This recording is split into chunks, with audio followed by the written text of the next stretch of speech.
강의하는 11페이지고 저희가 지금 계속하는 것은 예언스쿨 2차인데 1차 강의안 있죠, 이거 회복 A, 이거는 항상 같이 갖고 다니셔야 돼요. 요거 두 개를 같이 할 거예요.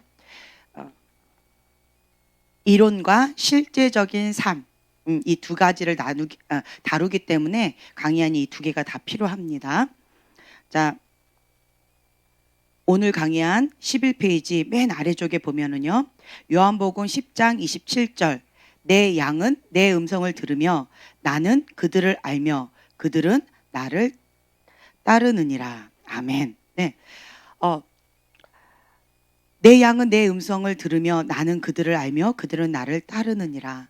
정말 축복된 말씀이죠. 아멘. 근데 어떤 분들은 이 말씀을 들으면 마음이 참 많이 어렵다 합니다. 나는 주님의 양인데 왜 나는 주님의 음성을 듣지도 못하고 그리고 주님을 알지도 못하고 이렇게 헤매고 있나? 나는 뭔가? 그럼 나는 뭔가? 양이 아니고 염소인가? 막 그러면서 정체성의 혼돈 가운데 헤매는 사람들도 간혹 있더라고요. 예. 과거에 이 부분을 다루는데 그냥 저는 이제 이러니까 우린 양이니까 당연하게 하나님의 음성을 들을 권리가 있다. 그 권리에 대해서 나는 얘기하고 싶었는데 오히려 부정적으로 이쪽으로 이렇게 헤매는 사람이 있었어요. 그때 당시는 제가 좀 어떻게 다뤄줄지를 몰라서 외부 사역에 갔을 때 그냥 그러고 넘어가고 그냥 그 담당 목사님이 알아서 잘 하시겠거니 하고 그냥 넘겼는데 참 그것이 지금 이렇게 생각해 보면 그게 한 2007년도? 굉장히 오래됐죠. 그때 좀 다뤄드렸으면 그분이 좀 도움이 됐을 텐데 하는 아쉬움이 좀 많이 있어요. 그래서 제가 이제 말씀을 드리고 싶은 거는 뭐냐, 사람마다 다 자기 현 주소를 알아야 된다. 내가 지금 현재 어디에 있는가 알아야 된다. 그래서 자꾸 말씀을 드리는 거예요. 제가 이제 보편적인 말씀을 드리지만 때때로 어떤 사람은 태아에 있는 사람이 있어요. 예. 어떤 사람은 갓난 아기에 있는 사람이 있어요. 내 현 주소가 지금 현재가. 어떤 사람은 지금 뭐 3살, 5살 혹은 뭐 초등학생, 유치원, 뭐 청소년기 그리고 좀 어른 뭐 이렇게 자기 나름대로의 그 위치가 있다라는 거예요. 직분하고 상관없습니다. 나이하고 상관없어요. 내 속사람의 영적인 상태예요. 예. 그래서 내가 지금 현재 태아인가 아니면 거듭은 낳는가. 근데 이 부분에서 혼동이 있다라고 한다면 어찌 됐든 태아는 뭘 기대해요? 거듭날 것을 기대합니다. 이 땅에 태어날 것. 태어났으면 뭘 해야 돼요? 성장할 것을 기대합니다. 그렇죠? 그렇기 때문에 내가 태아에 있든 아니면 갓난 아기에 있든 혹은 이 장성기에 있든 어디에 있든 상관없이요. 그냥 나는 내 현재 지금 현재 그 위치에서 최선을 다하면 됩니다. 네. 유아기에 있는 사람들은 그냥 나예요, 나. 심플하게 내가 중요해요, 내가. 내 자녀가 중요하고 내 가족이 중요하고 내 소망이 중요하고 그러니까 나가 중요해요, 나. 다른 사람보다 내가 더 중요한 거예요. 하나님보다 내가 중요한 거예요. 그래서 이 유아기에 있는 사람들은 관점이 다 지구는 누구를 중심으로 돈다? 나를 중심으로 돌기 때문에 하나님도 내 소원 들어주시는 하나님, 좋은 하나님, 내 소원 들어주지 않는 하나님, 나쁜 하나님. 나를 내가 이거 이루어지면 행복해요라고 하는 그것을 들어주면 행복을 주는 좋은 하나님. 나는 이거가 좋아요라고 했는데 하나님 그거 안 들어줬어. 나 불행해. 그러면 나쁜 하나님. 다 누구 중심? 나 중심. 이거는 유아라는 거예요. 예, 유아. 그리고 이 청년기에 있는 사람들은 나는 없다예요. 그냥 나는 없다. 심플하게 나는 없다. 나는 없다가 안 된다. 그럼 유아기예요. 그냥 이렇게 심플하게 생각하시면 돼요. 나는 없다. 내 가정, 나의 꿈, 이거 그럼 주님 뭐라고 말씀하신다고요? 나는 별로 대답하고 싶지 않나 봐요, 지금. 나는 없다예요, 그냥. 나는 없다. 나는 죽고 갈라디아서 2장 20절의 말씀. 나는 죽고 예수님만 내 안에서 사시는 거예요. 내가 이 땅에 사는 이유는 예수님 때문에 사는 거예요. 예, 내 안에 사시는 그 예수님이 사시는 거예요. 그 갈라디아서 2장 20절의 말씀이 나의 고백입니다라고 하는 분은 그냥 죽는 연습하는 거예요. 날마다 죽노라. 나는 날마다 죽노라. 날마다 죽는 연습을 하는 거예요. 그래서 청년기에 있는 사람들은 주로 뭐가 고민이냐? 아, 오늘은 내가 죽었다. 할렐루야. 그래서 내가 죽은 만큼 누가 일하신다? 예, 주님이 역사하시고 주님이 일하시는 거예요. 내가 산 만큼 누가 역사를 못 하신다? 예, 주님이 기다려 주시는 거예요. 그러니까 이런 거가 있다. 이렇게 생각하시면 좋겠고, 그리고 아직 죄가 나를 다스린다. 죄, 세상의 죄, 죄가 아직도 나를 다스린다. 세상이 아직도 좋다. 그러면 뭐다? 태악이, 유아도 아니고 태아예요. 태아. 아직 태 속에서 그냥 즐기고 있는 거예요.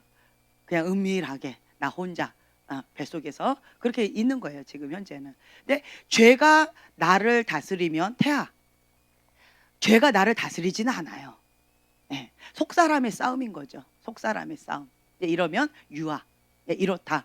그리고 이제 육과 이 속사람이 성령님의 인도함을 받는 삶을 따라가는 예수님의 제자의 삶을 살아간다라고 한다면 청년기다. 이제 이렇게 그냥 심플하게 극단적으로 이렇게 이야기시켜 말씀을 드릴 거예요. 자, 그렇다면 자, 로마서 8장 14절 보면은요, 무릇 하나님의 영으로 인도함을 받는 사람은 곧 하나님의 아들이다 라고 되어 있죠. 하나님의 영의 인도함을 받는 자, 하나님의 아들입니다. 우리는 누구나, 모든 사람들은 두 종류의 사람이 있어요. 어떤 사람이냐? 하나님의 아들, 그렇죠? 또 한 종류는 하나님의 아들이 될 사람. 두 종류예요. 그렇죠? 그래서 이 세상에는 이 두 종류의 사람만 살고 있다. 이렇게 이해하시면 편합니다.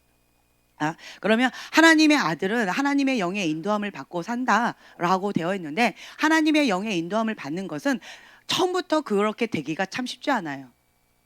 그게 쉽지가 않아요. 그래서 우리가 몇 주 전에 그거 얘기를 했었죠. 성령 충만한 삶의 결과물은 이런 4가지가 있다라고 말씀드렸잖아요. 기억하시나요? 첫 번째가 뭐다? 죄와의 단절. 그렇죠? 육은 죽고 영이 살아난다. 세상의 영과 멀어질수록. 제가 말씀드렸죠. 그래서 세상의 영과 그냥 계속 점진적으로 멀어져요. 그렇게 되어집니다. 그러면 그만큼 육이 죽고 영이 살아가는 거예요. 근데 세상이 좋아, 세상의 영과 가까워져. 그러면 뭐가 살아요? 육은 살고 영은 죽는 거예요. 열매로 우리는 우리 자신이 어떤지 알 수가 있습니다. 두 번째는 속사람이에요. 속사람은 성령의 열매를 맺는 거예요. 그래서 성령님이 관여를 많이 해주세요. 그냥 내가 이렇게 하는데 성령님께 감동을 많이 주세요. 감동을 많이 주세요. 그러면서 다른 사람들은 죄가 아니다라고 하는데 나는 죄로 느끼는 거예요. 근데 이거는 다른 사람들은 다 지나치다고 얘기해요. 하지만 내 안에는 굉장히 뭔가 불편해요. 누가 간섭하시는 거예요? 성령님께서 간섭하시는 거예요. 네. 그러면 나는 사람들의 보편적인 말을 듣는 것이 아니라 내 안에 계신 그 성령님의 인도하심을 따라서 순종해 나가는 거예요. 성령 충만한 삶을 살아가는 거는 그냥 심플하게 딱 한 가지예요. 순종이에요. 순종. 주님께서 나에게 뭔가를 말씀하셨을 때 그때 어린아이와 같이 즉각 순종하면 영적인 민감함이 더 개발이 되어져요. 더 민감해져요. 영적인 안테나라고 제가 표현을 했는데, 성령님께 민감한 그 영적인 안테나가 더 민감해지는 거예요. 더 민감해져요. 순종하면 순종할수록 더 민감해져요. 순종하면 순종할수록 하나님과 더 친밀해져요. 그런데 순종하지 않을 때, 불순종하면 불순종할수록 더 멀어져요. 불순종하면 불순종할수록 영적인 안테나가 더 둔감해져요. 어떤 사람은 성령님께 굉장히 민감하고요, 어떤 사람은 성령님께 둔감합니다. 그 차이는 심플해요. 순종을 하면 더 민감해집니다. 그리고 순종을 하지 않으면 그냥 둔감해집니다. 이런 차이가 있어요. 그리고 또 어떤 사람은요, 이렇게 영적인 세계가 그냥 열려 있는 사람이 있어요. 그 집안 가운데 영적인 세계가 열려 있어요. 그러면 우리가 보편적으로 이 눈으로 보이는 이 현실의 세계가 있고요. 두 번째 세계인 이 어둠이 장악한 세계가 있고, 세 번째 세계 하나님 나라의 세계가 있어요. 이렇게 여러분들 이해하기 쉽게 이제 표현을 한다면 이렇게 있는데, 우리가 다 눈으로 육의 세계를 바라봅니다. 그렇죠? 이런 세계가 있어요. 두 번째 세계, 영적인 세계가 열리면 첫 번째로 보이는 게 이 두 번째 세계예요. 어둠이 장악한 세계, 이게 보여져요. 영적인 세계가 열리면. 그래서 하나님의 사람인데도 이 두 번째 세계가 보여지는 경우가 있어요. 그리고 하나님 사람 아니고 어둠의 세계가 열려서 두 번째 세계가 보이는 경우도 있어요. 어찌됐든 요거가 보여져요. 예. 그러면서 하나님의 세계가 이 어둠의 세계와 영적 전쟁이 굉장히 치열합니다. 치열한 것들이 있습니다. 그러니까 심플하게 이렇게 생각하시면 돼요. 비행기가 날아갈 때 그 구름 아래 막 천둥번개가 칩니다. 비바람이 몰아칩니다. 그럼 비행기가 휘청휘청하죠. 영적 전쟁이 굉장히 치열한 거예요. 예. 하나님의 세계가 어둠의 세계가 영적인 세계에서 굉장히 치열하게 싸워요. 그러면 일이 꼬꾸라졌다가 다시 올라갔다가 막 죽기 살기로 막 이렇게 되어지죠. 그런데 그 다음 세계, 하나님의 세계로 올라가면, 그 구름 위로 올라가면 평강입니다. 예. 그래서 이거를 그 위에를 이제 스낵존이라고 우리가 표현도 하는데, 그 위로 올라가면 영적 세계가 그냥 평강이에요. 하나님의 영광에서 영광으로, 영광에서 영광으로. 여기 위에 있어요. 그러면 영적 전쟁이 뭐예요? 이렇게 묻는 사람들 있죠. 여기에 있어서 그래요. 근데 영적 전쟁이 치열해요라고 하는 사람은 어디에 있어요? 지금 여기에. 예. 여기에 있어서 이 두 번째 요 세계에 있어서 치열한 거예요. 예. 그래서 육의 사람은 이 육의 세계 가운데서 아주 편안하게 죽는지도 모르고 영적인 쓰레기들을 다 먹고 이렇게 살고 있는데, 영적으로 깨어있는 사람들은 이 두 번째 세계 가운데서 영적으로 막 치열하게 싸웁니다. 예. 그래서 영적 전쟁이 치열합니다. 사단은 자기 자녀는 건들지 않아요. 자기가 주는 영적인 쓰레기를 잘 먹고 자기 품 안에서 잘 있기 때문에 그건 건들지 않습니다. 그런데 여기에서 좀 벗어나려고 하는 이 두 번째 세계에서 막 치열하게 싸우고 있는 이 깨어나려고 하는 이러한 사람들을 가만 내버려 두지 않죠. 그러다 보니까 영적 세계가 영적 전쟁이 굉장히 치열한 거지요. 그래서 이제 이 어둠의 세계와 영적의 세계가 두 개가 다 보이는데, 그런데 내 안에 사단은요, 이 상처와 쓰레기, 영적인 죄를 많이 먹고 살아요. 그래서 제가 이제 영적인 세계는 이 세 가지가 있다라고 말씀을 드렸어요. 하나님의 세계, 그렇죠? 그리고 인간적인 것, 그리고 어둠의 영, 이렇게 이 세 가지 영이 있다라고 말씀을 드렸어요. 네. 그리고 이 어둠의 영 가운데 있는 사람들은 무엇이냐라고 한다면 내 안에 있는 죄예요. 죄. 사단은 죄가 있으면 합법적으로 죄의 대문이 열려 있기 때문에 합법적으로 옵니다. 그리고 자기의 권한을 행사를 합니다. 그래서 포로로 잡아가기도 하고 계속 덫을 놓기도 하고 괴롭히는 거예요. 이게 있어요. 괴롭힙니다. 합법적으로 괴롭힙니다. 그런데 죄를 회개하고, 그 죄를 회개했다는 건 문을 닫는 거예요. 죄를 회개하고 그 다음에 이 안에 있는 것들을 예수님의 이름의 권세를 사용해서 예수 이름 떠나가라고 한다면, 이것은 여기 있는 건 불법이기 때문에 떠나가라고 한다면 떠나갈 수밖에 없습니다. 이게 합법이에요. 그래서 우리는 이제 이러한 영적 전쟁을 지금 현재 하고 있는 거예요. 네. 그런 가정 가운데에서 그러니까 집안 가운데 영적인 세계가 좀 열려 있는 사람이 있어요. 예, 어둠의 세계가 열려 있어서 열려 있는 사람도 있고, 빛의 세계가 열려서 열려 있는 사람도 있고, 다양해요. 상관없습니다. 어찌됐든 영적으로 그냥 그 집안 가운데 영적인 세계가 열려 있는 사람이 있어요. 그러면 그 사람들은 그 집안에 그냥 영적이 다 열려 있어요. 그러니까 태어났는데 영적이 열려 있어요. 이게 뭔지도 모르고 그냥 영적이 열려 있어요. 이런 경우 있습니다. 장점이기도 하고요, 단점이기도 합니다. 네, 참 재밌는 게 있어요. 우리 좀 어떤 분이 이제 이렇게 했는데 참 재밌어요.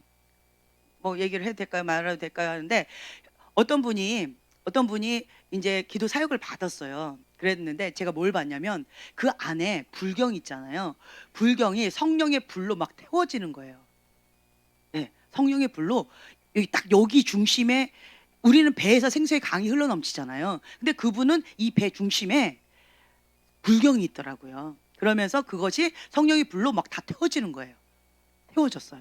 그러더니만 좀 있다가 뭐가 보였냐면 참 재밌는 거 봤어요.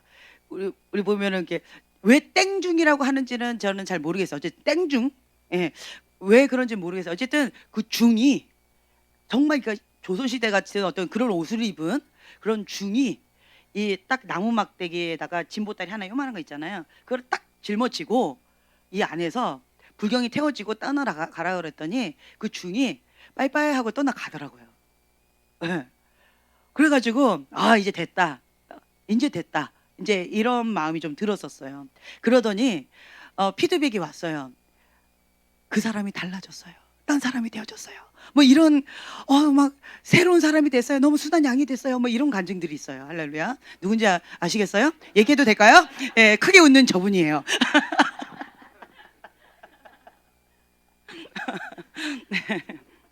참 재미있어요. 네. 내 남편이 달라졌대요. 너무 멋지대요. 이렇게 착할 수가 없대요. 딴 사람하고 살고 있는 것 같다고, 너무 행복하다고 이제 그런 얘기를 했어요. 그 땡중이 나갔어요. 아우, 그 땡중하고 같이 살려면 얼마나 힘들었겠어요. 불경하고 같이 살려면 얼마나 힘들었겠어요. 네, 이런 집안은 영적 세계가 그 집안 가운데 열려 있었던 거예요. 네, 그래서 제가 계속 이제 말씀을 드려요. 영적인 세계가 이제 과거에 어둠 가운데 있었다라고 한다면 이제는 그 어둠의 문을 닫아버리고 빛의 세계의 문을 열면 돼요. 영적인 것은 이렇게 민감함이 있는 거예요. 민감함이 있기 때문에 뭔지 모르겠어요. 영적인 세계 뭐가 딱 걸리면 그냥 걸리는 거예요. 안테나처럼 걸리는 거예요. 근데 이게 뭔지를 몰라요. 이것이 어둠에서 왔는지 빛의 세계에서 왔는지 이거는 아직은 분별을 못하는 거예요. 근데 이제 말씀을 계속 먹다 보면, 그래서 성경을 많이 읽으셔야 돼요. 성경을 기본적으로 많이 읽게 되어진다면 그러면 기본적으로 이제는 이제 말씀이 여기 안에서 딱 새겨져야죠. 불경 태워버렸으니까, 그죠? 예, 말씀이 여기에 딱 새겨지면 이제는 말씀의 기준으로 이거는 하나님부터 왔다, 이거는 하나님부터 온 거 아니야, 이게 이제 영적인 안테나를 그냥 알아져요. 그냥 알아지는 은혜가 있어요. 근데 이런 집안은 이제 영적인 안테나가 있기 때문에 그 영적 세계 가운데 뭐라고 얘기하면 그냥 바로바로 알아듣는 분들이 있고, 그런데 어떤 분들은 그냥 영적인 세계가 뭐예요? 현실 세계만 충실해요. 예, 영적인 세계 가운데선 전혀 감지를 못하는 경우 있어요. 네, 그런 사람도 괜찮아요. 참 신기한 게 우리는 하나님께서 영, 혼, 육을 다 만드셨어요. 만드셨기 때문에 내가 이 부분에 대해서 개발을 하지 않아서 아직은 이것이 둔감할 뿐인 거예요. 여러분들이 그러니까 호흡할 때 내 심장이 이게 박수가 몇 박수고 이거 세면서 숨 쉬나요? 호흡을 몇 번 했다, 입을 몇 번 열었다, 코를 벌려서 했다, 뭐 이거를 막 인식하면서 하시나요? 그냥 무의식 가운데 숨을 쉬시나요? 내가 말을 할 때 숨을 몇 번을 쉬면서 했다, 이거 인식하면서 하시나요? 그런 사람 없지요. 그것처럼 내가 인식하든 인식하지 않든 나는 영, 혼, 육 세 가지가 다 있다라는 거예요. 다만 그 인식하는 부분에 있어서 아직은 훈련을 받지 않았고 아직은 그것을 접할 기회가 적었기 때문에, 그래서 그 부분에 대해서 개발이 아직 not yet인 거예요. 아직 개발이 안 돼서 그런 것뿐이에요. 네, 그래서 그 부분에서 그래서 이제 우리가 맨날 5가지 역할을 했잖아요. 첫 번째, 마음의 문을 연다. 나도 하나님의 양이니까 하나님의 음성을 들을 수 있구나. 문을 여는 거예요. 들을 수 있다. 그럼 어떻게 들어야 되지? 어떻게 들을 수 있지? 다른 사람들은 뭐 음성을 듣는다 그러고 환상을 본다 그러는데 나는 아무리 들으려고 해도 아무 소리도 안 들리고 아무리 보려고 해도 깜깜하고 아무것도 안 보이는데 어떻게 해야 되지? 괜찮습니다. 그럼 다 괜찮아요.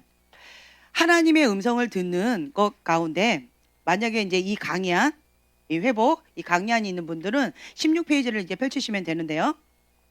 하나님의 음성을 듣는 통로가 여러 가지가 있다라고 우리가 배웠었어요. 첫 번째로 감동이에요. 감동을 통해서 하나님께서 말씀을 주셔요. 하나님은 말씀하시기를 좋아하세요. 다양한 방법으로, 정말 수도 없이 많은 방법으로 말씀하세요. 오죽 그 발람이 못 알아들었으면 당나귀를 통해서. 예. 여러분 괜찮습니다. 영적인 세계가 안 열렸어요? 우리 집 개가 말할 수도 있어요. 지금. 얼마나 답답했으면 당나귀가 입을 열어서 이 얘기를 했겠어요. 주인이 막 왜 안 가냐고 왜 안 가냐고 이랬더니 그냥 당나귀가 막 아파서 막 이러면서 입을 딱 열어가지고 얘기를 했잖아요. 그것처럼 하나님은 다양한 방법으로 다 말씀을 주셔요. 예. 그리고 사랑하는 관계는요, 눈빛만 봐도 기침 소리만 들어도, 그쵸? 손짓 하나만 봐도 안다 합니다. 예. 우리가 말로만 하는 것이 언어가 아니라 다양한 언어로 되어지잖아요. 그러니까 눈빛 하나만으로도 그냥 찡긋하는 거, 표정 하나, 이런 것도 우리가 다 알아들을 수 있는 언어로 우리가 받아들이잖아요. 그것처럼 그러니까 친밀함이에요. 사랑하는 관계는 그거 그냥 다 알아요. 저 멀리 있어도 이러면 아, 저거는 누구 기침이다 바로 알잖아요. 그렇죠? 그것처럼 알 수 있다라는 거예요.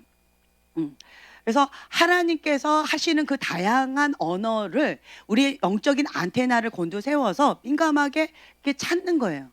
네. 그래서 첫 번째로 우리가 쉽게 알 수 있는 게 뭐냐라고 한다면 감동인데, 내 안에 그냥 어떤 마음을 딱 주세요. 저분한테 그냥 뭔가 선물하고 싶어. 저분한테 따뜻한 음료를 한 잔 드리고 싶어. 저분한테 이 메시지를 전달하고 싶어. 오늘은 왠지 저기를 가고 싶지 않아. 맨날 가던 길인데 저기를 오늘은 가고 싶지 않고 오늘은 이쪽 길로 가고 싶어. 뭐 이런 거 있잖아요. 저분한테 뭔가를 드리고 싶은데 뭘 드리면 좋을까? 요거를 드리고 싶어. 뭐 이런 거 있죠. 그러니까 이런 감동으로 성령님께서 말씀을 주실 수도 있다라고 하는 거예요. 근데 그래서 우리가 777 연습을 하는 거예요. 그러니까 감동의 선물을 하자라고 했죠. 왜냐라고 한다면 이 감동을 받는데 선물을 받아서 싫어할 사람 아무도 없어요. 나는 오이 알러지가 있어. 그런데 오이를 한 보따리를 막 선물을 받았어요. 그렇다 할지라도 그것을 싫어할 사람은 없어요. 내가 못 먹어. 그러면 딴 사람이라도 주면 돼요. 네, 딴 사람이라도 주면 되고, 나는 막 너무 이렇게 막 핀을 사고 싶었는데 핀을 살 시간이 없어서 그냥 넘어왔어요. 그런데 어떤 분이 핀을 딱 사준 거예요. 그러면 이건 뭐예요? 안 그래도 내가 핀이 필요했는데 핀을 사려고 했었는데 오늘 때마침 핀을 딱 주셨네요 라고 한다면 나는 무슨 역할을 한 거예요? 네, 천사의 역할을 한 거예요. 성령께서 나에게 저분에게 핀을 선물해 줘야 되겠다라는 감동으로 나한테 말씀을 주시는 거라는 거예요. 그렇죠? 그럼 나는 그 음성 가운데 순종을 하고 한 거예요.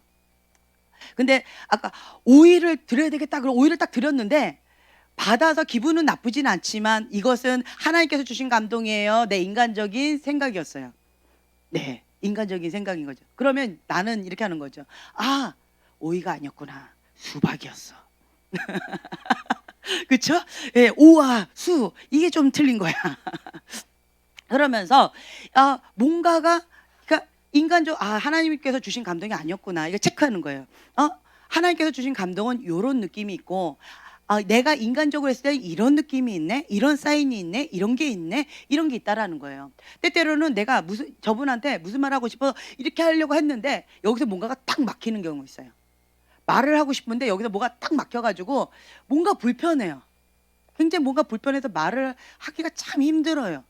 근데 이것이 사단이 하는지 하나님께서 하시는지 구분이 안 되는 거예요. 그게.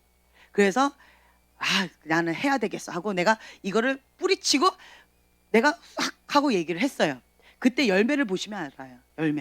열매를 딱 봐요. 그냥 싹 했는데 난장판이 되었어요. 그 말로 인해서. 그러면 이거 막으셨던 게 성령님이에요, 사단이에요? 네, 성령님이신 거죠. 성령님이셨구나. 그래서 이거를 막으셨구나. 이거를 알 수가 있고, 또 어떤 경우는 내가 딱 말을 하려고 그러는데 또 막아. 이건 좀 이상해. 그래서 우선 그냥 확 해봤어요. 그랬더니 정말 꼭 필요한 말씀이었어요. 이거는 이 막은 게 누구였어요? 사단이었다는 거죠. 이런 경우가 있어요. 그래서 여러분들이 이런 시행착오를 계속 해보는 거예요. 그래서 이거는 우리가 보통 뭐라고 얘기하냐면 영성일기라고 얘기해요. 영성일기 해가지고 이런 거를 이렇게 노트에다가 적어요. 적으면서 내가 뭐가 막히는 거가 있었는데 이것을 내가 무시하고 했더니 이런 말을 했더니 이런 결과가 났다. 이거는 사단이었다. 그때 느낌을 여러 가지로 감지하는 거예요. 오감을 통해서. 그리고 이거를 내가 딱 막았을 때 했더니 정말 아름다운 열매가 맺혀졌다. 하나님께서 주신 말씀이었는데 뭔가가 사단이 막은 거다. 그러면 이때 이 오감을 통해서 이때의 것을 또 적는 거예요. 그러면 성령님께서 막으실 때와 하나님께서 막으실 때가 이게 뭔가 차이가 있는 걸 느끼실 거예요. 이게 이제 계속 이런 영성일기를 계속 읽다 보면 이게 좁혀져 가요. 그러면 이제 감각이 생겨져요. 그리고 첫 번째로 이 분별은 말씀이에요. 그래서 분별의 은사가 있으면 이거는 어디로부터 왔다라는 걸 바로 그냥 알아지는 은혜가 있지만 보편적으로 분별의 은사가 없는 경우가 많습니다. 그러면 그런 경우는 성경 말씀을 그냥 계속 읽는 거예요. 성경 말씀을 사랑해요. 그래서 성경 말씀을 계속 먹어요. 내가 읽으면서 계속 먹다 보면 그러면 기본적으로 내 배에 말씀이 딱 새겨져요. 그러면 분별의 은혜가 있습니다. 분별의 은사는 없어도 분별의 은혜가 있어서 그냥 느낌으로 그냥 딱 와요. 느낌으로 그냥 직감이라고 표현하는데 직감적으로 그냥 딱 와요. 이거는 하나님께서 주신 거다. 이거는 하나님께서 주신 게 아니다. 그러니까 말씀에 근거해서 분별이 있어요. 말씀과 일치한다? 하나님께서 주신 거예요. 말씀과 불일치하다? 그러면 하나님께서 주신 게 아니라는 거죠. 그래서 영적인 세계 가운데 막 민감하게 가는 사람들 보면은 나가복음, 니가복음을 많이 써요. 그 말은 뭐예요? 성경과 상관없는 그런 영적인 신비한 세계를 막 추구해 가는 경우가 있어요. 그런 경우 있어요. 그런데 우리는 신비주의를 쫓아가는 게 아니에요. 성령님을 쫓아가는 거예요. 성령님의 인도함을 받아서 순종하는 삶을 살라고 그런 거지 그 신비주의에 빠지라고 하는 게 아닙니다. 성령님의 인도함을 받아서 순종하면서 뭐와 더 가까워지라? 하나님과 가까워지라는 거예요. 하나님과 친밀함이에요. 하나님을 더 알아가는 거예요. 지혜와 계시형을 주셔서 하나님을 더 알아가는 거예요. 네, 하나님의 성품에 대해서. 왜 사람들이 하나님을 믿는다고 하는 사람들이 행복을 누리지 못할까? 하나님의 음성을 듣는다 하는 사람들이 왜 엉뚱한 소리를 할까? 예전에 제가 이제 YM 출신은 아니었는데 제가 이제 대학교 시절에 하나님 음성 듣는다 어쩌다 막 이런 사람들은 YM 출신이 참 많이 있었어요. 그런데 그 중에 어떤 사람들은 YM 하면 막 치를 떨고 싫어하는 사람들이 있었어요. 나는 왜 그런지 몰랐어요. 저는 이제 CCC 출신이니까 말씀 연구만 계속 하잖아요. 왜 그런지 몰랐었어요. 근데 건강하게 신앙생활을 하는 사람도 있었지만 간혹 가다가 이 어둠의 영, 그러니까 상처가 많은 사람이에요. 상처가 많은 형제 자매님 가운데 상처가 많으면 주로 영적인 세계가 열리면 어디 거다? 어둠이라고 말씀드렸잖아요. 그러니까 분별 없이 영적인 세계가 열리긴 했는데 그냥 다 하나님의 음성으로 분별 없이 받아들이고 엉뚱한 소리를 하는 사람들이 많이 있었다라는 거예요. 네.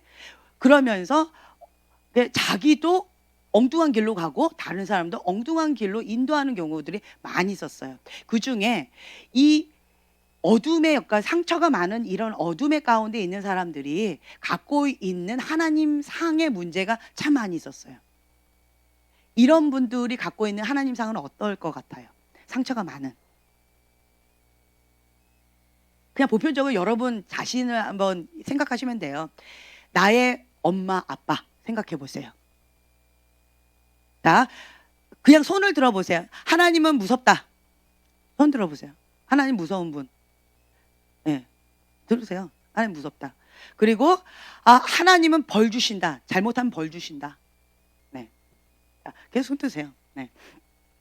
그리고 네, 하나님은 사랑이시다 라고 하지만 난 잘 못 느낀다. 네, 좋아요. 좋아요. 왜 그런가? 네, 지금 여기 보면은 가족이 같이 있어서 못 들고 있는 사람이 있고 가족이 있건 말건 상관없어. 나는 막 정직하게 막 이런 사람도 있고 지금 다양하게 있습니다. 네, 괜찮아요. 이게 뭐냐라고 한다면 보편적으로 내가 머리로 알고 있는 하나님과 내가 경험적으로 믿고 있는 하나님이 다른 경우가 있어요. 성경에는 하나님에 대해서 좋은 말씀만 있어요. 그렇죠? 근데 내가 느끼는 하나님은 좋은 것만 있지는 않아요. 좋을 때도 있고 그렇지 않을 때도 있어요. 그게 왜 그런가? 깊은 이거 속으로 들어가 보면 내 부모님 상이 하나님 아버지라고 하잖아요. 아버지 상 혹은 어머니 상에 하나님이 있어요. 하나님은 무서운 분이야. 하나님은 혼내시는 분이야. 하나님은 뭔가를 해드려야 돼. 뭔가 열심히 일을 해야 돼. 이런 사람 있죠. 그러면 우리 부모님이 뭘 맨날 시킨 거예요. 맨날 혼낸 거예요. 네. 이런 부모님 밑에서 자란 사람들은 무의식 가운데 하나님 아버지라고 하기 때문에 그 하나님 아버지 상 혹은 내 어머니의 상이 여기 오버랩 돼가지고 하나님도 권위자니까 그러니까 이럴 거야 라고 내 박스 안에 하나님을 가둔 거예요. 그래서 하나님은 내가 잘못하면 혼내는 하나님, 벌 주는 하나님, 무서운 하나님, 이런 심판의 하나님으로 생각하는 경우들이 많아요. 네. 여러분들 마음속으로 지금 손든 사람이 있을 거라고 생각해요. 지금 정직하게 손들지 않은 사람 꽤 많았어요. 내가 뭔가를 잘못하면 하나님 앞에 혼낼까 봐 무의식 가운데 조금 마음이 좀 무섭다, 두렵다. 하나님이 나를 싫어하실까 봐, 나를 버리실까 봐 나는 무섭다. 이런 경우 있죠. 그럼 그것은 하나님 상이 아니고 내 부모님 상이에요. 내 부모님이 그런 경우들이 있어요. 또 궁금한 것도 하나 또 있어요. 우리 집안 가운데 내 아버지가 알코올 문제가 좀 있다. 알코올 중독이든 아니면 그냥 알코올 문제가 좀 있다. 알코올. 부모님? 아니요. 지금 상관없이 그냥 과거든 내가 태속에 있을 때든 내가 낳기 전이든 상관없어요. 그냥 알코올 문제가 있다. 내 아버지, 어머니가 있는 경우도 있어요. 아버지나 어머니나 누가. 자, 손 들어보세요. 네, 알코올 문제. 자, 들어보세요. 그러면 내 가족 가운데 뭐 친척이든 상관없이 있다. 알코올 문제가 있는 사람이 있다.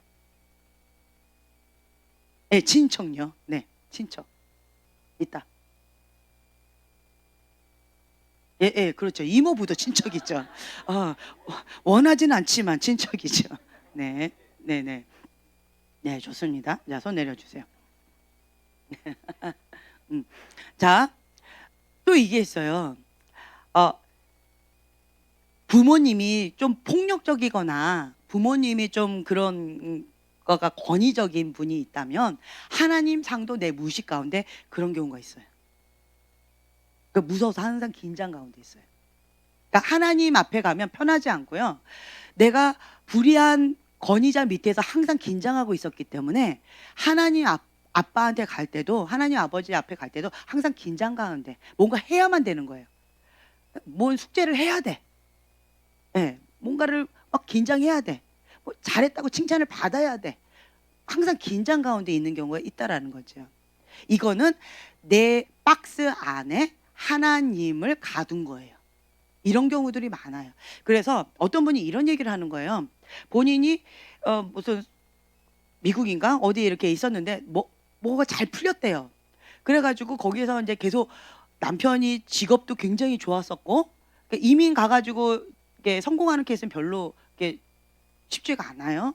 그런데 남편이 직업 가운데 잘 안정적인 직업도 갖고 그리고 신앙생활도 나름대로 잘 했는데 그리고 이제 있다가 갑자기 서원을 해가지고 뭐 선교사로 한다고 해가지고 그 미국에서 잘 살던 그 생활을 다 청산하고 한국으로 굳이 왔어요. 와가지고는 하는 말이 빨리 안 와가지고 하나님 앞에 벌 받아서 지금 현재 고생을 하고 있다. 이렇게 표현을 하시는 거예요. 어떤 사모님이. 그런 표현을 쓰시는 거예요. 그래서 내가 그 사모님한테 그렇게 얘기를 했어요. 사모님, 아니에요. 조금 늦게 왔다고 해서 정리하는데 시간이 많이 걸려서 즉각 오지 못하고 좀 이렇게 시간이 좀 걸렸다는 거죠. 그래가지고 늦게 와가지고 여기서 지금 엄청나게 고생을 하고 있다. 하나님께 벌 받은 거다. 이렇게 알고 있는 거예요. 네. 그래서 하나님은 그런 하나님이 아니라고 이렇게 설명을 해드렸는데도 그 사모님은 받아들이질 않으셨어요. 그래서 제가 한 가지 물어봤어요. 사모님, 부모님이 많이 혼내시나요? 예, 무서우신가요? 그랬더니 그 사모님 대답이 뭐였을 것 같아요? 네, 무섭다는 거죠. 잘 살고 있는 그걸 왜 다 정리하고 굳이 선교사로 한다면서 여기를 왔냐? 그것도 저는 퀘션이었어요. 진짜 하나님 뜻일까? 제가 이렇게 봤을 때는 부르심이 없어요. 부르심이 없었어요. 그냥 세상 가운데 빛과 소금의 역할을 하면 진짜 좋은 분이었어요, 부부가. 근데 굳이 선교사로 그 서원을 해가지고 헌신을 해가지고 그 고생을 하는지 나는 이해가 안 됐어요. 그래서 그 사모님한테 이렇게 물어봤더니 그 사모님의 마음 가운데는 뭐가 있냐? 잘 살면 안 된다는 거예요. 못 살아야 된대요. 행복하면 안 된다는 거죠. 본인은 뭔가 이렇게 찌들어야 되고 뭔가 고생을 해야 된다는 거예요. 그래서 그 모든 거 다 정산하고 잘 풀리니까 이렇게 했다는 거죠. 이게 왜 그런 생각을 했느냐? 부모님, 잘못된 어그러진 불의한 권위자 밑에서 잘못된 생각을 갖고 있는 거예요. 그러니까 저주를 많이 들은 거죠. 그러다 보니까 하나님 상에 대해서 왜곡된 상을 갖고 있었어요. 그러면 잘못된 하나님의 음성을 듣고 잘못된 그 길로 갈 수 있다라는 거예요. 그래서 여러분들이 아셔야 될 것 중에 하나가 뭐냐면 하나님의 음성을 듣는 것도 중요하지만 먼저 하나님을 아는 게 더 먼저 중요하다라고 저는 생각이 되어지더라고요. 네, 하나님은 선하십니다. 하나님은 좋으신 하나님이십니다. 하나님은 사랑이십니다. 하나님은 거룩이십니다. 우리는 말로는 그렇게 하는데 머리로는 그렇게 알고 있는데 여기는 그렇지 않아요. 내가 실수해도 내가 잘못해도 하나님은 사랑으로 품 안아 주십니다. 내가 아직 죄인 되었을 때 예수님, 독자 되신 그 예수님을 희생양으로 주시면서까지 나를 구원해 주신 거예요. 그만큼 나를 사랑하신 거예요. 내가 아직 죄인 되었을 때, 내게 회개하고 돌아온 것도 아니고 내가 이쁜 짓을 할 때도 아닌 거예요. 그냥 존재 자체로 나는 하나님의 아들이기 때문에 죄 가운데 허덕이고 있는 이 영혼이 그대로 놔두면 지옥에 가니까 하나님께서 이렇게까지 예수님의 피값자리, 그죠? 피를 희생양으로 나를 구원해 주신 거예요. 그렇다면 하나님은 나를 얼마나 사랑하실까? 그 십자가의 사랑을 내가 받아들인다면, 하나님을 제대로 안다면 이렇게 못 산다는 거죠. 말로는, 그러니까 머리로는 알고 있는데, 머리로는 알고 입술로는 하는데 여기까지 오지 않은 사람들이 허다하는 거예요. 내가 사랑받고 있다, 내가 하나님 아들이다, 하나님 딸이다라는 것을 머리로는 알지만 믿지 못하고 있는 거예요. 이거를 받아들이면 하나님이 어떤 분인지 알고 하나님 안에서 정체성, 내가 누군지를 알면 인생이 달라진다는 거예요. 왕자로 태어났는데 거지처럼 사는 경우가 있어요. 우리 아빠는 가난한 거예요. 무능한 거예요. 이렇게 하나님은 무능하다, 이렇게 믿는 사람이 있어요. 나를 보호해 주지 못한다, 하나님을 신뢰할 수 없다, 나를 맡길 수 없다, 이렇게 믿는 사람이 있어요. 그러면 그분한테 물어보면 부모님이 나를 보호해 주지 못했어요. 부모님이 그 보호자로서, 권위자로서 그걸 못 해주셨어요. 그러면 왜곡된 하나님 상을 갖고 있다라는 거죠. 근데 성경에 보면 어때요? 안식처, 피난처, 나의 방패 되신다 라고 되어 있잖아요. 하나님은 우리를 목숨 걸고 지켜주시는 그런 참된 목자라는 거죠. 그러니까 성경에 나와 있는 이 말씀을 내가 머리로는 알고 입술로는 말을 하고 있지만 내가 믿지는 못하는 거예요. 근데 우리가 하는 게 뭐예요? 하나님의 아들을 아는 것과 믿는 것이 하나 되게 하는 것, 이것이 먼저 중요하다라고 하는 거죠. 그렇다면 하나님 아빠한테, 그러니까 이거 생각해 보세요. 나는 하나님한테 편하게 뭐든지 다 얘기할 수 있다. 아빠와의 관계를 한번 보세요. 아빠한테 내가 편하게 얘기를 하는가? 내가 엄마한테 편하게 얘기를 하는가? 하나님 아빠한테 내가 편하게 얘기하는가. 이게 다 연결이 되어 있어요. 연관이 되어 있어요. 뭔가 불편해. 예. 뭔가 하나님 상과 나의 부모님 상이 뭔가가 이렇게 연결이 투사가 되어 있는 것들이 있다라는 거죠. 그러면 여러분들이 먼저 해야 될 것이 무엇이냐? 이거를 끊는 작업. 이거 끊는 작업을 먼저 하셔야 돼요. 그래서 분리하는 작업. 하나님 상과 이 불의한 권위자 상을 이게 분리하는 작업을 먼저 하셔야 돼요. 그 작업을 먼저 하고 그다음에 성경에 있는 것을 문자 그대로 내가 입술로 선포하고 입술로 시인하고 그 하나님을 신뢰하는 것을 계속 믿음으로 반응하는 이러한 것을 하셔야 된다라는 거예요. 그러면 이제 믿음이 자라가기 시작해요. 그러면 하나님 안에서 담대한 사람으로 성장해 나아갈 수가 있다라는 거죠. 내가 실수해도 괜찮아요. 저는 과거에 하나님께서 시행착오를 정말 많이 했던 것 같아요. 시행착오 정말 많이 했어요. 하나님이 떠나라 라고 했을 때 당장 떠나야 되는 줄 알았어요. 한 달 만에 캐나다의 그 모든 생활을 정리하고 바로 한 달 만에 떠났어요. 그건 쉽지 않았어요. 당장 떠나야 되는 줄 알았어요. 근데 굳이 그렇게 하지 않아도 됐다는 거를 인제서 깨달았어요. 그게 벌써 2007년도에 한국에 왔으니까 이 몇 년 인제서 알았어요. 그때 몰랐어요. 그러니까 하나님의 음성을 듣고 순종하고자 하는 마음이 있었는데 하나님의 전략, 하나님의 방법, 하나님의 때도 받아야 된다는 것을 몰랐던 거예요. 이게 미숙한 거죠. 이런 시행착오를 통해서 알아가는 거예요. 누구를? 하나님을. 하나님은 불의한 하나님이 아니세요. 비인격적인 하나님이 아니세요. 하나님에 대해서 여러분들은 그냥 비인격적인 하나님인 것처럼 내가 느껴진 게 있어요. 무의식 가운데. 그러면 왜 그럴까요? 우리 부모님이 비인격적인 거예요. 무례하신 거예요. 네, 권위적이신 거예요. 무서운 거예요. 그러면 내 무의식 가운데 그런 하나님 상으로 왜곡된 여기 자리 잡힌 거예요.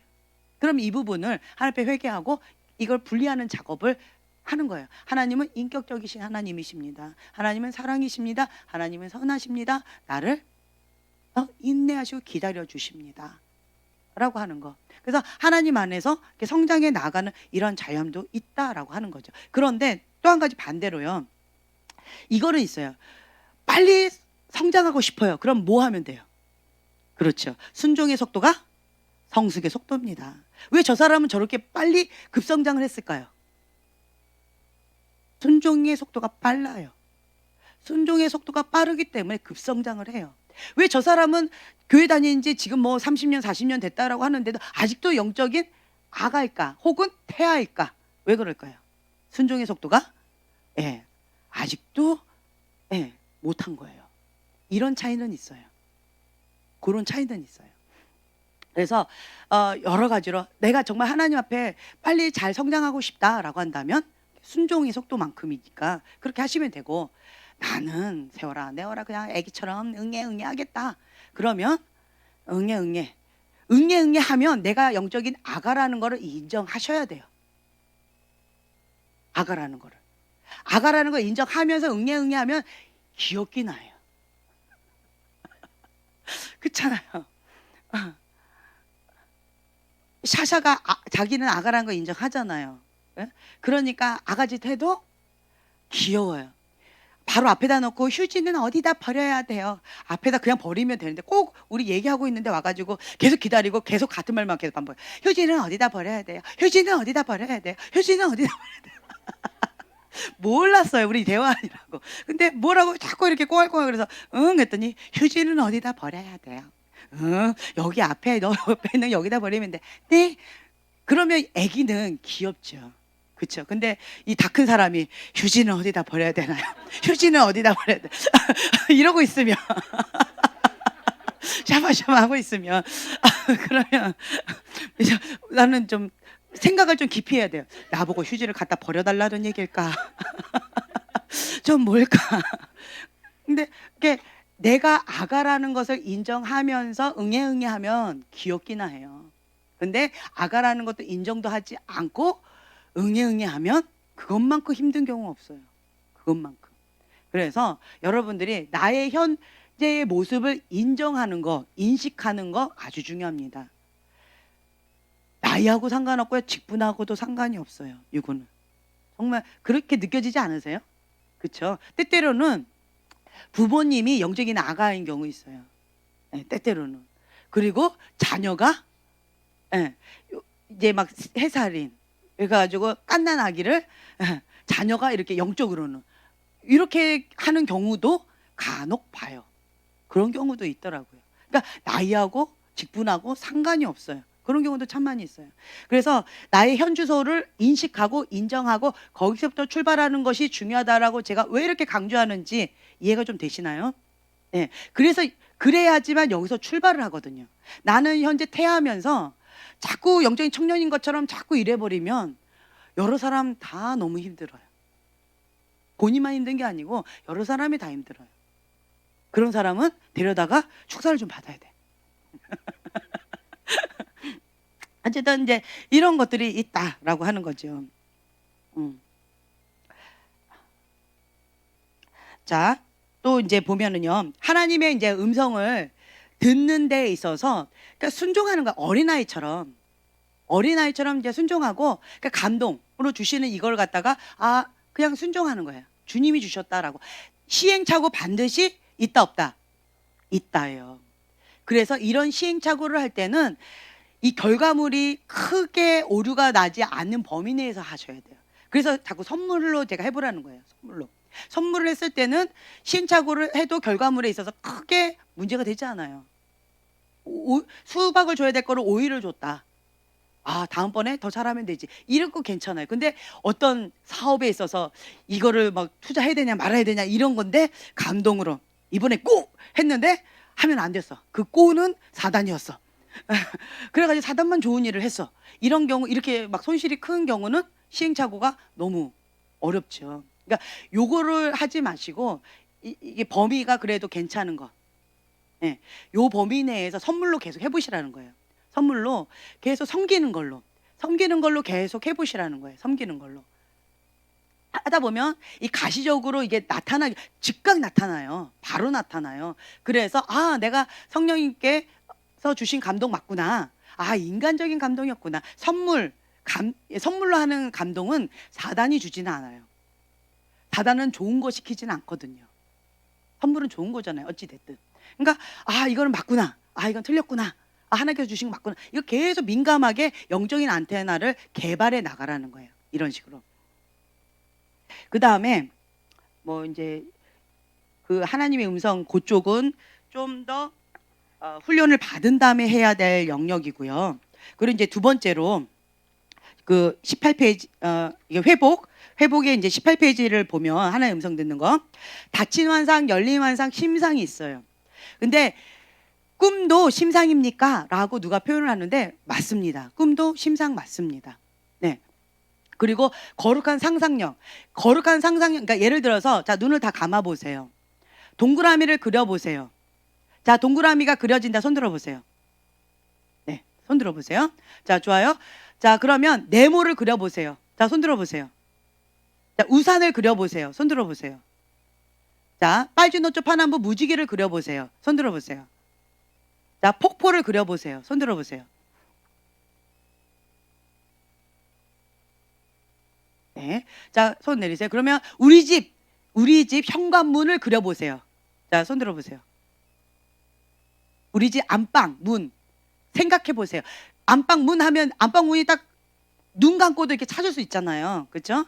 자, 손 들어 보세요. 네, 좋아요. 자, 심상은 모든 사람들에게 다 열려 있어요. 단지 이 차이는 뭐냐라고 한다면 이거 많이 연습해 본 사람, 많이 연습하지 않은 사람의 차이일 뿐이에요. 그래서 그냥 쉽게 자기 손바닥을 한번 이렇게 많이 쳐다보세요. 손바닥을 많이 쳐다보세요. 많이 쳐다보세요. 계속. 네, 손바닥을 많이 쳐다보고 그 다음에 눈을 감아보세요. 자, 손바닥이 지금 내 눈앞에 어른어른 그려지는 사람 손 들어보세요. 네, 좋아요. 손 내리세요. 이거 작업부터 하는 거예요. 이게 이제 심상 연습하는 거예요. 이렇게. 자, 그게 그냥 이미지를 그리는 거예요. 누군가에게 이렇게 말을 들으면 그 이미지가 그려지는 사람 손 들어보세요. 이게 심상이에요. 심상이 개발되어 있는 사람이에요. 예. 그러면 이런 사람들은 어떻게 심상을 더 개발하는 연습을 하느냐? 성경을 읽을 때 이 성경을 문자로 읽는 게 아니고 그림을 그려가면서 읽어요. 예. 마리아가 문 앞에서 나왔다. 그럼 문 앞에서 나온 마리아를 그리는 거예요. 예. 머리카락으로 예수님의 발을 닦았다. 그러면 머리카락으로 예수님 발을 닦는 그 그림을 그려보는 거예요. 그러면서 성경을 읽는 거예요. 예. 호를 에서에게 건넸다라고 하면 그것을 그림을 그리면서 성경을 읽는 거예요. 그림책을 읽듯이. 이런 식으로 성경을 계속 읽다 보면 심상이 개발이 되어져요. 예, 그러면 성경을 읽을 때, 그리고 누군가가 성경 말씀을 이렇게 이야기를 해주실 때 그 그림이 이미지화 되어져서 딱 떠올라요. 이게 심상이에요. 심상. 그래서 이거는 개발되어지는 거예요. 계속 이걸 해보세요. 예, 해보시면 그러면 이제 참 좋아요. 그리고 또 한 가지는 말씀을 계속 먹다 보면 하나님의 생각과 나의 생각이 많이 다른데 지금 현재 이 이미지화를 하면서 성경을 많이 읽잖아요. 그러면 계속 생각이 말씀으로 계속 이렇게 떠올라요. 계속 그냥 자동 시스템으로 이미지도 그려질 뿐만 아니라 그냥 말씀이 그냥 떠올라요. 계속 말씀을 계속 먹다 보면. 그러면 뭔가 이거를 좀 했으면 좋겠다라고 하면 뭐가 툭 튀어나온 게 있어요. 이게 뭐냐면 직감이라고 하는 게 있어요. 그러니까 사업가들에게는 반드시 이게 필요해요. 직감적으로 주님께서 주시는 굿 아이디어. 예, 직관 있어요.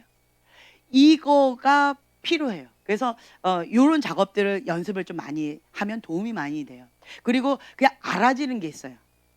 그러니까 하나님의 뜻, 하나님의 생각, 하나님의 방법, 하나님의 비전, 이게 성경 말씀에 나를 맞추는 작업이에요. 그러니까 모든 생각을 다 사로잡아서 그리스도의 말씀에 뭐한다? 복종한다. 고린도서 10장 4절 말씀 우리가 맨날 암송했었잖아요. 그 말씀 모든 것을 다 사로잡아서 그리스도께 복종하는 거예요. 그러니까 하나님 말씀이 이것입니다. 그러면 내 생각을 거기다 맞추는 거예요. 하나님 뜻입니다 라고 한다면 그 뜻에 내 뜻을 맞추는 거예요. 하나님의 방법입니다 그러면 내 방법을 내려놓고 하나님의 방법에 맞추는 거예요. 이 작업을 계속하는 거예요. 그래서 말씀, 이 성경 말씀에 나의 생각, 나의 이론, 나의 어떤 체계화된 모든 것들을 맞추는 작업을 계속하는 거예요. 이 작업을. 그 작업을 하다 보면 그러면 이게 어느 정도 이게 딱 잡히잖아요. 자리가 잡히잖아요. 그러면 뭐가 딱 얘기할 때 딱 떠오르는 직관력 가운데 딱 떠오르는 것이 하나님께서 주시는 어떤 것들이 딱 오는 경우들이 많이 있어요. 네, 이런 경우도 있어요. 그러니까 이런 것은 훈련을 통해서 개발되어진다라고 하는 거죠. 제 말 이해가 되셨죠? 예, 계속 이렇게 해 나가는 거예요. 그리고 이제 닫힌 환상이라고 한다면 눈을 감고 하나님께서 보여주시는 것이고, 열린 환상이라고 한다면 눈을 떴을 때 보여지는 거예요. 예. 그리고 이제 이런 것들이 있어요. 그래서 이 영적인 민감함이 단번에 되지 않는다고 말씀드렸어요. 민감함은 개발되어지는 거예요. 그래서 3년 동안 습관을 만들어야 돼요.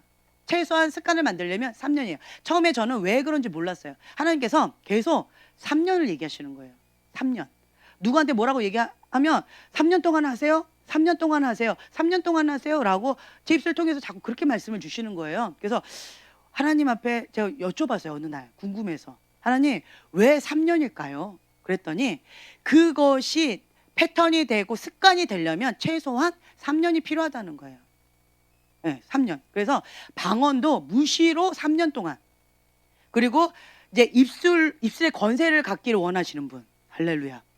네, 그런 분들은 기본적으로 3년 동안 무엇을 해야 되느냐? 예. 귀머거리 3년, 벙어리 3년이 되면 돼요. 예. 장님 3년은 아니더라고요, 다행히. 예. 입술을 거룩하게 지켜야 되는 거예요.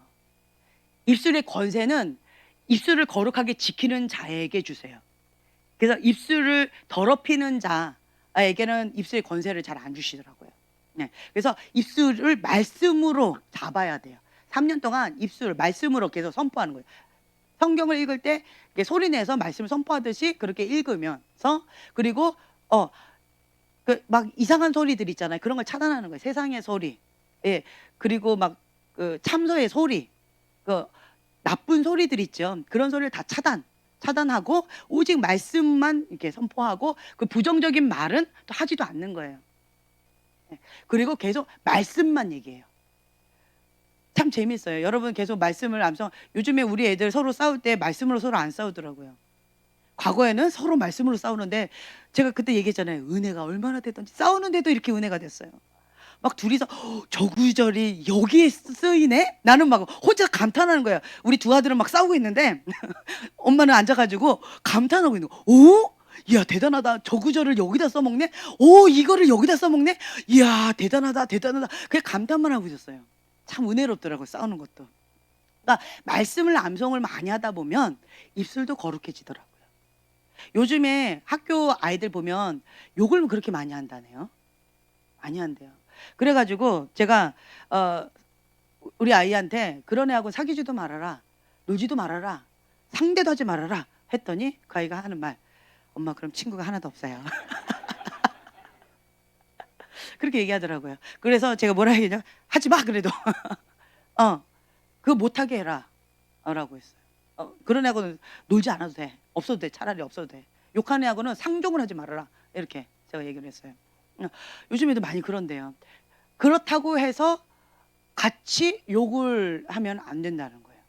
네. 그래서 입술을 거룩하게 지키면서 말씀을 이렇게 하면서 그러니까 말씀을 사랑하는 자, 입술을 거룩하게 지키는 자에게 주시는 특권이 입술 권세예요. 네. 그러니까 영적인 진리는요, 심플해요. 머리로는 아는데 진짜 원하면 그거 된다고 믿는 사람은 뭐 할까요? 이 중에는 벌써 나는 지금 2년 차인데 뭐 이런 사람도 있을 거예요. 아 오늘부터 시작해야지 이런 사람도 있을 거예요. 아 나는 이거 벌써 7년 전에 들었는데 이런 사람도 있을 거예요. 내가 진짜 그것을 믿으면, 그것을 내 거로 만들기를 원하면 그렇게 해요. 머리로는 아는데 내가 진짜 원하지는 않는 거예요. 대가를 지불할 만큼 원하지는 않는 거예요. 그러면 그것은 내 거가 될 수 있다 없다? 없다라고 하는 거죠. 예, 이제 이런 것들이 있어요. 그래서 그리고 이제 열림 환상이라고 하는데 이거는 씨어들이 열림 환상, 닫힌 환상이 있어요.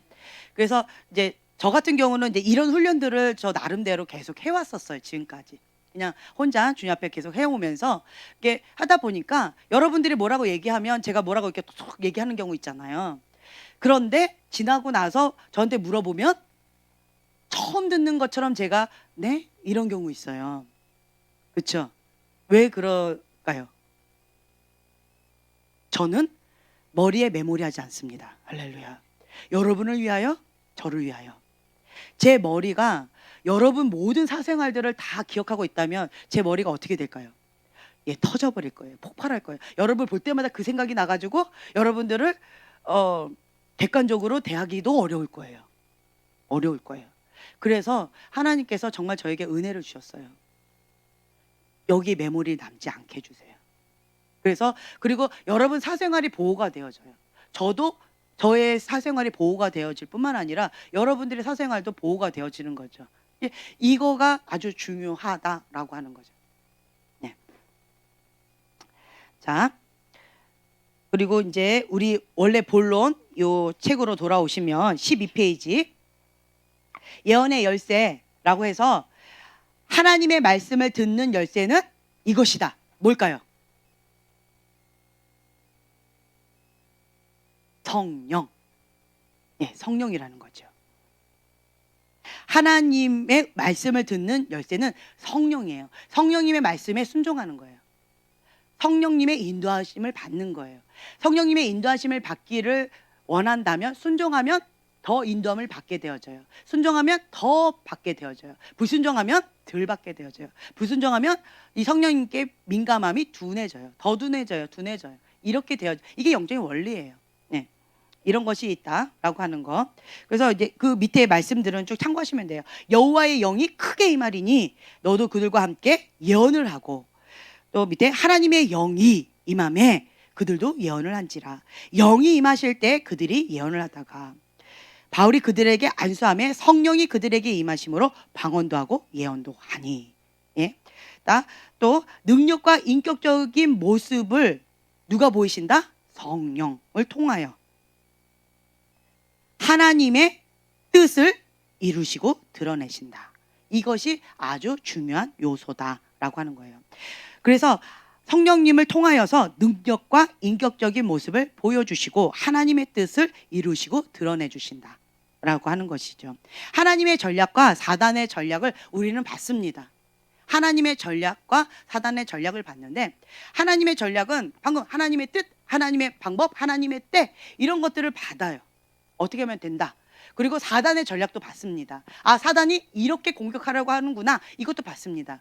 그러면 그것을 현 시대에 우리가 접목을 시킨다라고 한다면, 한국 땅 가운데 지금 하나님 집 안에 그 바람이 분다라고 했죠. 알고가 쭉정이를 가르는 그런 시즌 가운데 지금 우리가 가름을 받고 있어요. 그런 가운데 하나님은 무엇을 계획하고 계시느냐.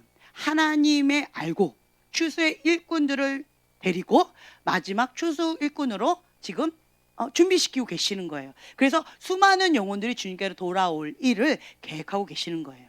하나님께서 주신 통치권을 가지고 다스리는 거죠. 누구와 함께? 주님과 함께.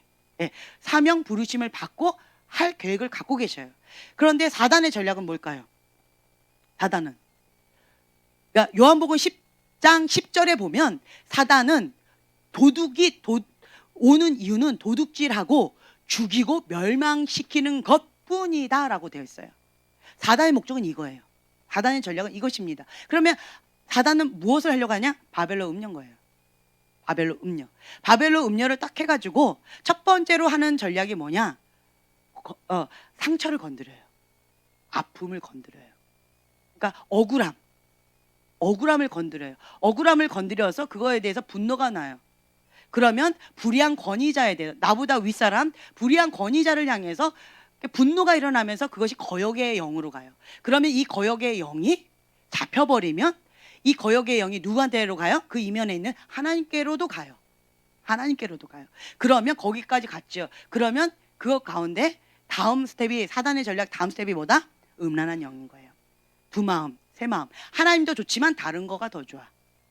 하나님도 좋지만 내 상처, 내 아픔, 내 꿈, 내 인생이 더 중요한 거예요. 그래서 억울한 거, 이걸 못 내려놓는 거죠.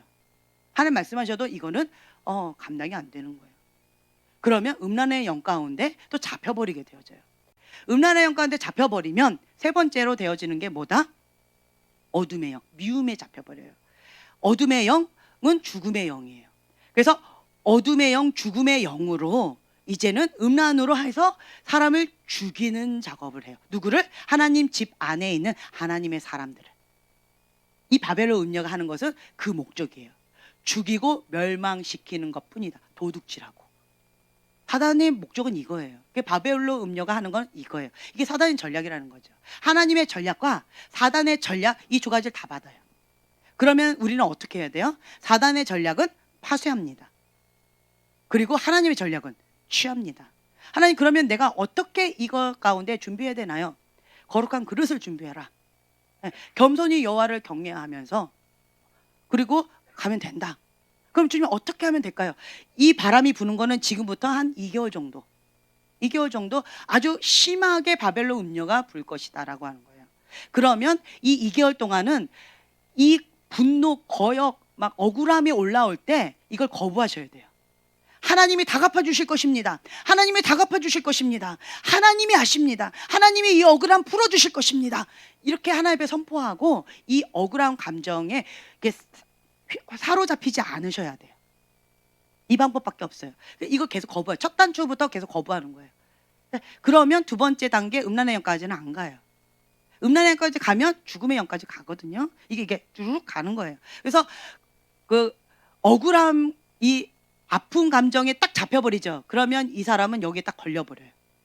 두룩 벌써 끝났어요. 미끼에 딱 걸려버린 거예요. 사단의 전략 가운데. 그럼 끝난 거예요.